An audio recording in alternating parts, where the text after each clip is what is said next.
With permission, Mr. Speaker, I would like to make a statement to the House on the humanitarian and political situation in Yemen and the implications of the conflict for regional security.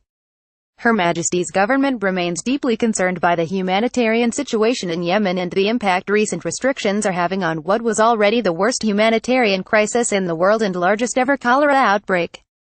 We recognize the risk of a severe deterioration of the humanitarian situation, if restrictions are not quickly removed, and call on all parties to ensure immediate access for commercial and humanitarian supplies through all Yemen's land, air and seaports.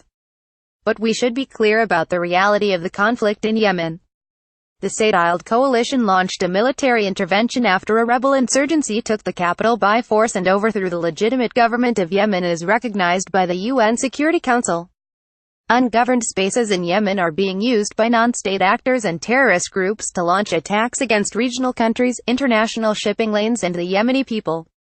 As my RT friend the Foreign Secretary has made clear, we strongly condemn the attempted missile attack against Riyadh on the 4th of November. This attack, which has been claimed by the Houthis, deliberately targeted a civilian area and was intercepted over an international airport. The United Kingdom remains committed to supporting Saudi Arabia to address its legitimate security needs. We are therefore deeply concerned by reports that Iran has provided the Houthis with ballistic missiles. This is contrary to the arms embargo established by UN Security Council Resolution 2216 and serves to threaten regional security and prolong the conflict. I understand that a UN team is currently visiting Riyadh to investigate these reports. It is essential that the UN conducts a thorough investigation. The UK stands ready to share its expertise to support this process. But Mr. Speaker, we recognize that those who suffer most from this conflict are the people of Yemen. We understand why the Saudi-led coalition felt obliged to temporarily close Yemen's ports and airports in order to strengthen enforcement of the UN-mandated arms embargo. It is critical that international efforts to disrupt illicit weapons flows are strengthened. At the same time, it is vital that commercial and humanitarian supplies of food, fuel and medicine are able to reach vulnerable Yemeni people, particularly in the north, where 70% of those in need live. Even before the current restrictions, 21 million were already in need of humanitarian assistance and 7 million were only a single step away from famine. 90% of food in Yemen is imported and 3/4 of that comes via the ports of Hodeidah and Salif. No other ports in Yemen have the capacity to make up that shortfall. Our NGO partners in Yemen are already reporting that water and sewerage systems in major cities have stopped operating because of a lack of fuel. This means that millions no longer have access to clean water and sanitation, in a country already suffering from the worst cholera outbreak in modern times. The current restrictions on access for both commercial and humanitarian shipments risk making an already dire situation immeasurably worse for the Yemeni people. We have heard the UN's stark warnings about the risk of famine.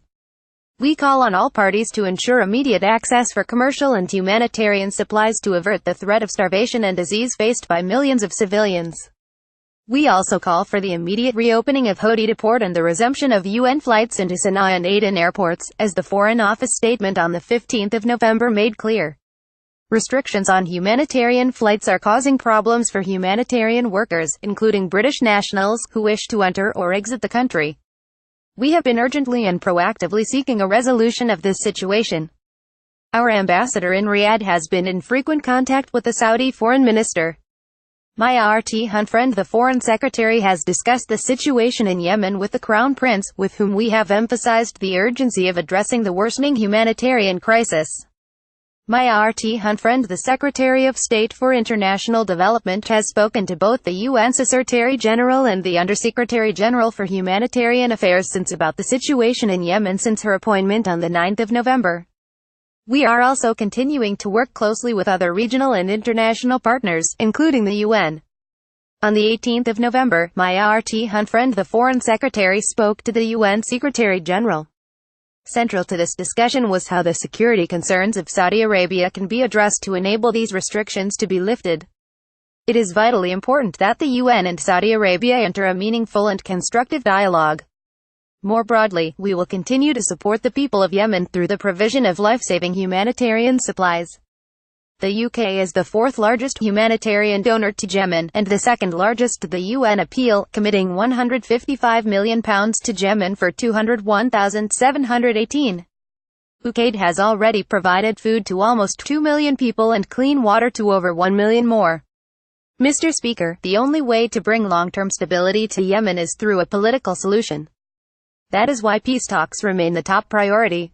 The how this must abandon preconditions and engage with the UN Special Envoy's proposals. The UK has played, and continues to play, a leading role in diplomatic efforts to find a peaceful solution. This includes bringing together key international actors, including the US, Saudi, Emirati and Omani allies, through the Quad and Quint process. We intend to convene another such meeting shortly. It is vital that we work together to refocus the political track. The UK will also continue to play a leading role on Yemen through the UN. In June, we proposed and supported the UN Security Council presidential statement which expressed deep concern about the humanitarian situation in Yemen. The statement called for an end to the fighting, a return to unled peace talks and stressed the importance of unhindered humanitarian access. It is vital that the words of the text are converted into action.